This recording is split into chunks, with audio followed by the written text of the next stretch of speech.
काय वाटतं तुम्हाला? कोणाला उभं करायचं? मी राहते की उभी.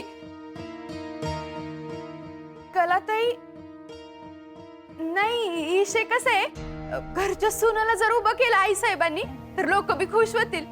त्यासने बी वाटेल की आई साहेबांनी कुणीतरी घरचाच माणूस उभा केला. आणि एकदा का मी म्हणजे ह्या घरची सून उभी राहिली, निवडणूक खिशात आलीच म्हणून समजा. काय हो?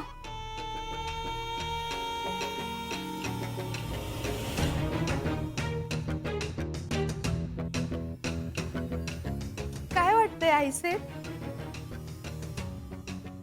मी राहू ना उभी? फाटला किस्सा. शंकर, नको तिथं नाक खुपसायचं नाही हा. अहो ताई, तुम्हाला नाही बोललो.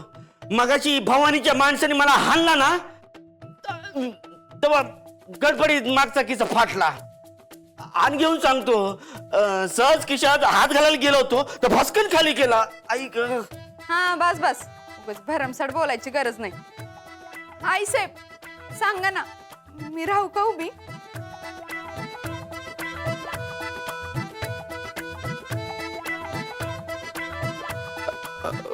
मला नाही वाटत काही हरकत आहे म्हणून. झालं, आता दादा बोलले म्हणजे आता मला काय उभं राहायला मिळणार नाही. ताई, एवढी मोठी संधी मिळाली होती सरपंच बनायची. डीजे वर लावून मस्त डान्स केला असता समध्यानी, ती बी काढून घेतली राव. जमना गड्या काय. पैसे बी येतो, अन्न येतो. पुढच्या वर्षी बघू आता. आई साहेब सांगा ना, राहू का मी उभी? म्हणजे बघा, माझी पर्सनॅलिटी बी आहेच की सरपंच होण्यासारखी. हा, राहू का उभी? या घरची सून म्हणून तुम्ही या घराकडे लक्ष देताय तेवढंच पुरेस आहे. आणि कसं आहे, या वर्षीची निवडणूक न प्रतिष्ठेची आहे. आणि काय बी झालं तरी आम्हाला ती हारायची नाही.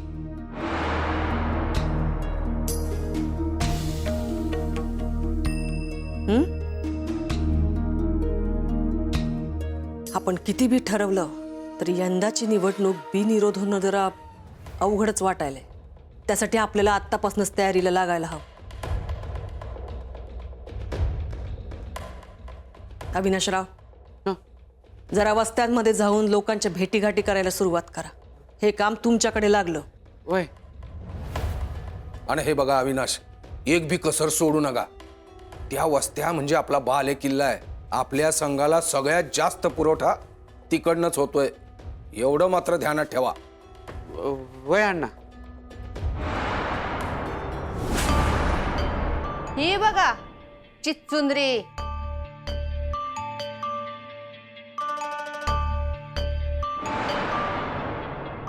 ए, इकडे ये.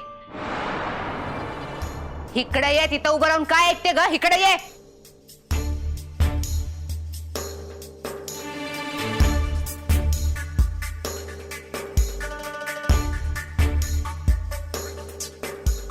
काय गे, काय ऐकलंस? ए काटकुळे, बोल की काय ऐकलं? आता बोलती का? नाही, मी काय नाही ऐकलं. ते मी केर काढत होते. खोटं बोलायचं नाही हा, खोटं बोलायचं नाही. तू किती चॅप्टर आहे ना मला चांगलं ठाव आहे. पटकन बोला, काय काय ऐकलंस तू? बोल की. चेहरा भोळानी लफडी सोळा. बोल, नाही तर आता मुस्काटच फोडते.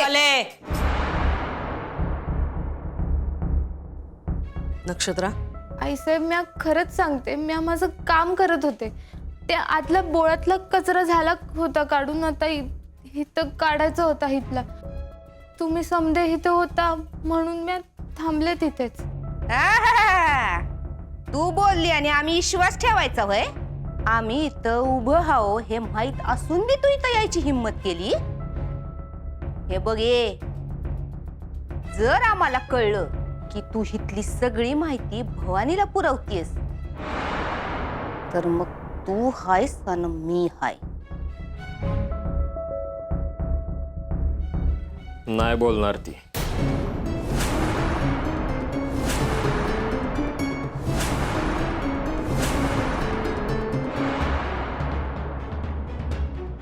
तुला कसं माहित? आपल्याला सांगून थोडं करणार आहे ती. कारण हिला भवानीनं पाठवलेलं नाही. हे तुला कोण बोललं? दत्ता ऐकीव गोष्टीवर विश्वास ठेवत नाही. स्वतःच्या डोळ्यानं पाहतो आणि मगच ठरवतो. हिनं शंकराचा जीव वाचवला. भवानीच्या माणसाने जेव्हा शंकरला हाणला तेव्हा त्यांच्या तावडीत हिनं सोडवला त्याला आणि इथं घेऊन आली.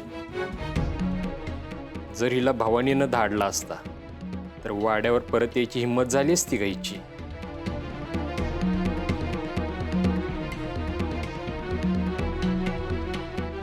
ए, थोबाड काय बघत उभी राहिली? निघित ना. नक्षत्रा, तू तुझी कामं आठ.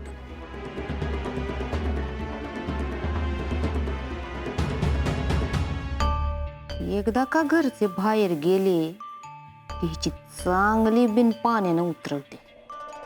विद्याताई, ही निवडणूक तुमच्याच पदरात पडायला पाहिजे हे ध्यानात असू द्या. वय दादा. आणि दुसरी गोष्ट, उगा आपला येळ भेटलाय म्हणून आजूबाजूला भटकत बसू नका. मी आज सांगतोय तेवढं ऐकायचं, नाहीतर जाशीला शेजारं पाजारांकडे गप्पा हाणाया. या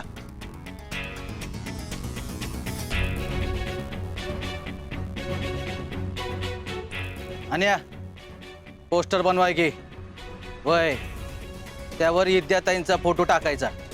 आणि हो, फोटो नसल तर त्यांच्या घरला जाऊन फोटो काढून आण, पण फोटो एकदम कडक आला पाहिजे. आणि त्यांच्या शेजारी आमचा फोटो लावायचा. आला का ध्यानात? हा, मजकूर सांगतो गेलेऊन. अरे लिहून झालं का नाही अजून? काय ना आता आहे का? अरे शेतावरच्या धान्याचा हिशोब लिवायचा असतो. तो झाला का विचारतोय? विसरलो. वाटलंच मला. इसरायची तुझी नेहमीची सवय आहे बघ. समजा लिहून घेतलंस ना? होय. आई साहेब, जाणं गरजेचंच आहे का? आता निवडणुका म्हणल्या की मिटिंगा आल्याच की. ग्रामपंचायतीच्या झाल्या की दूध संघाच्या बी निवडणुका आहेत, त्यांच्या बी मिटिंगा लागतील. आणि भवानी या वेळेला तिथं बी डाव खेळणार आहे. नक्की तुझं काय काम होतं? उद्या पगाराचा दिवस आहे ना व, म्हणलं तेवढ्यात तिजोरीच्या चाव्या मिळाल्या असत्या. अहो, हा? जाव्या. अरे देवा, बाहेर जायच्या ना आता ती सरलो बघ. दत्ता लेका, हळूहळू तुझी सवय मला बी लागायला लागली. या घ्या. थांबा.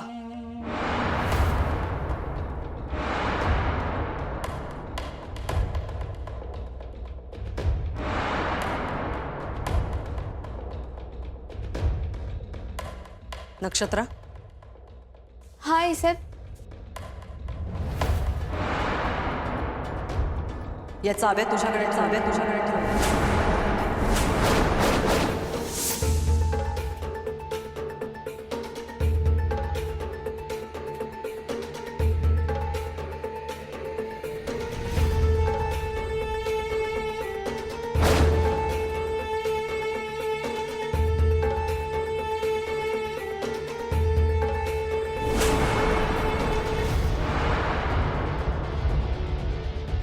तिजोरीच्या चाव्या आहेत, जपून ठेव.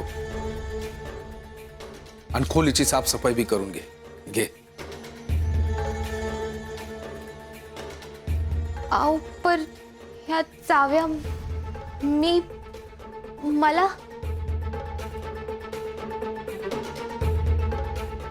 आई साहेब, अहो हिच्या हातात द्याला तुम्ही तिजोरीच्या चाव्या. अहो काल आलेली पोरगी आहे ती. उभ्या आयुष्यात 100च्या 10 नोटा एकत्र बघितल्या नसतील हिनं, आणि हिच्या हातात तुम्ही तिजोरीच्या चाव्या देतायसा. अहो आईसाहेब, उद्या पैसे घेऊन पळून बिळून गेली म्हणजे? तिजोरी आईसाहेबांची. त्यांना ज्याच्या हातात चाव्या द्याव्याशा वाटतात त्या त्यांना देतील. तुम्ही मध्ये पडायची गरज नाही. कसं आहे दत्ता भाऊ, तिजोरी जरी आईसाहेबांची असली तरी त्यात पैसे आणि दागदागिनं आपल्या घराण्याचे आहेत. उद्या ते समद घेऊन पळून गेली म्हणजे कोण घेणार जबाबदारी? तू घेणार आहेस? आईसाहेब तुम्ही घेणार आहात? एवढ्या वर्षात आमच्या हातात कधी चाव्या दिल्या नाही आणि या भिकारडीच्या हातात बऱ्या दिल्या. चावी तुझ्या हातात दिली नाही म्हणून जळफळाट व्हायलाय की तिच्या हातात दिली म्हणून? काय समजायचं ते समजा, पण ह्या हेनरीच्या हातात चाव्या दिलेल्या मला पटलेलं नाही.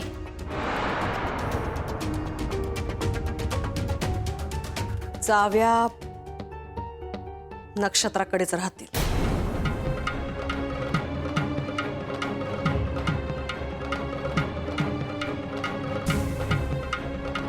अहो, निघायला हवं आपल्याला.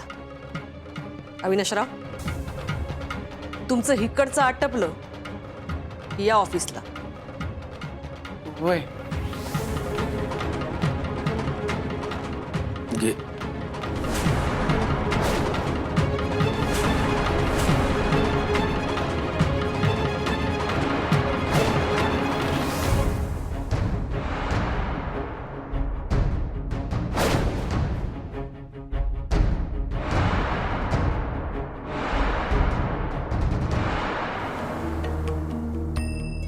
काय गे,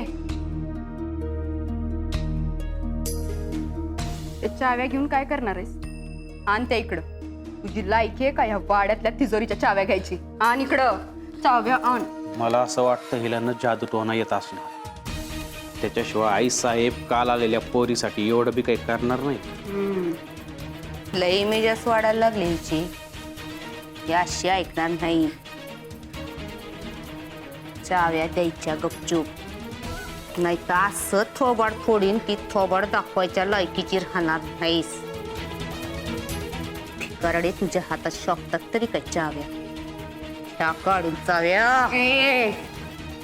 ऐकलं नाही का? हा, दे त्या चाव्या. बया, ही तर डोक्यावरच बसायला लागली. चाव्या दे इकडं. ए, इतकी वर्ष आम्ही या घरात राहतोय, आम्हाला कधी कुणी सहजासहजी चाव्या दिल्या नाहीत ग. आणि तू 2 दिवस झाले आलीस तर तुझ्या हातात जुडगा दिला होय. हा, मुकाट्यानं चाव्या द्यायच्या, नाहीतर जबरदस्ती करायला लागल. चाव्या दे. चाव्या दे, चाव्या दे. आई साहेबांनी माझ्याकडे दिलाय त्या म्या नाही देणार. अशी ऐकणार नाही ग ही. रेणुका, धर हिला आणि चाव्या घे. चाव्या दे. दे चाव्या. कले कले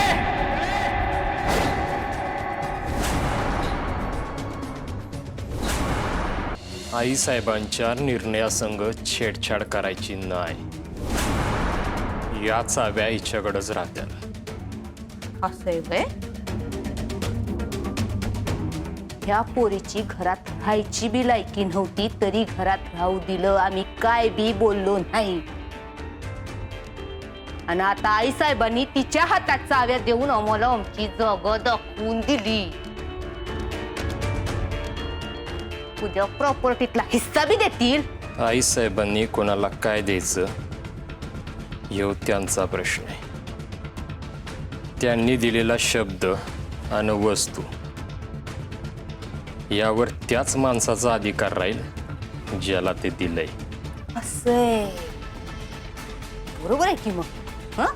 बरोबर आहे. आता फक्त हिच्यासाठी आम्हाला घराबाहेर काढू नका म्हणजे झालं. आणि मोठी चाव्या घेणार. कुठे निघाली? आता एकच जागा आहे, तिथं तरी जाऊ का ना ग? आई साहेबांनी बोलवलंय. कशा पायी? माहित नाही. आणि तू रा हा, ऑफिसला बोलवलं होतं ना? होय. मग कधी निघणार? दत्ता भाऊ, मी निघालोच होतो. हिनं थांबून घेतलं होतं. काय? मी कधी थांबवलं?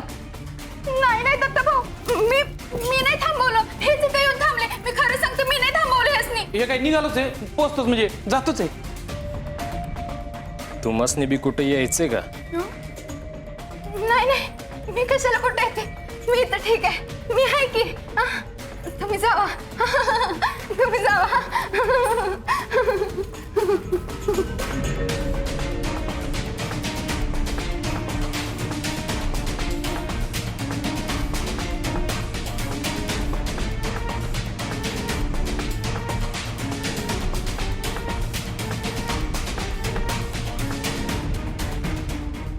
स्वतःच्या जीवापेक्षा जास्त जपायचं याला.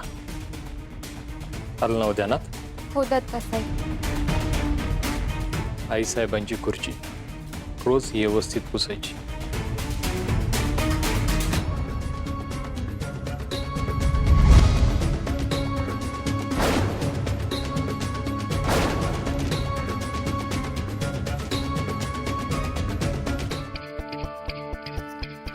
ह्या चाव्यांचं काय करू आता? ह्या कुठे ठेवू? अहो नेहमी नेहमी मलाच डावललं जातं. जणू सासर सोडून आलोय म्हणजे मोठा गुन्हाच केलाय म्या. आता आडेवेडे घेऊ नका. पोटातलं काय तर ओटावर येऊ दे. एवढ्या महत्वाच्या तिजोरीच्या चाव्या त्या चिचुंद्रीला दिल्याच कशा? अहो आमच्यापेक्षा ती जबाबदार वाटली तुम्हाला? काय काय राहिले काय आमची तिच्या मोर? मला पटते कालाचं म्हणणं. नाही नाही म्हणजे तसं नाही. मला असं म्हणायचं होतं का तुम्ही असं डोळं झाकून त्या पोरीवर विश्वास ठेवू नका. अहो काल आलेली पोरगी आहे ती. आपण घरात कुणी बी नसताना घरातला दागिना पैसा घेऊन कुठं पळून गेली तर हुडकायची कुठं हिला? नका काळजी करू, पोरगी साप म्हणायची आहे. शंकर्या माझ्या डोक्यात जायचं नाही हा. लय पुळका यायलाय तिचा तुला. गपगुमान आपलं काम कर.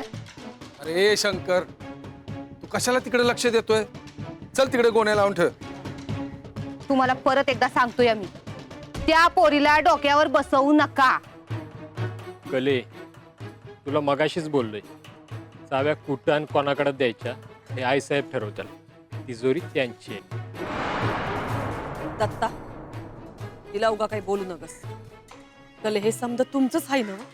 आणि तू जर का आम्हाला परकी वाटली असतीस तर इतके दिवस तुला घरात ठेवून घेतली असती का आम्ही? आता तू समजा कुठं बाहेर गेलीस आणि तिला साफसफाई करायची असेल तर मग कशी करल ती? ते समज ठीक आहे, पण दर येळी असा अपमान नाही झेपू शकत मला. अगं कले, इथं काय परिस्थिती आहे आणि तुझं काय चाललंय? अगं चाव्यांपेक्षा निवडणूक जास्त महत्वाची आहे. ती कशी जिंकता त्याचा जरा विचार कर. निवडणुकीचं काय एवढं घेऊन बसलायचा फादर? त्या दरवर्षीच असतात की. पण यावेळीची निवडणूक वेगळी आहे. समोर बाई उभी राहिली आहे आणि आपल्याकडून कोणाला तरी उभं करायला लागेल. हे तुमचं काम आहे. तसं बी तिजोरीच्या चाव्या कुणाच्या बी हातात दिलायसा. मग निवडणुकीला सुद्धा कुणाला बी उभं करा. तुमचा काय नियम आहे वय? कले, तूच का उभी राहत नाही उमेदवार म्हणून? तुला तर भारी जमतं की राजकारण. गले अगं विचार कर की, दत्ताभाऊंनी प्रस्ताव मांडलाय म्हणल्यावर म्या उभी राहू?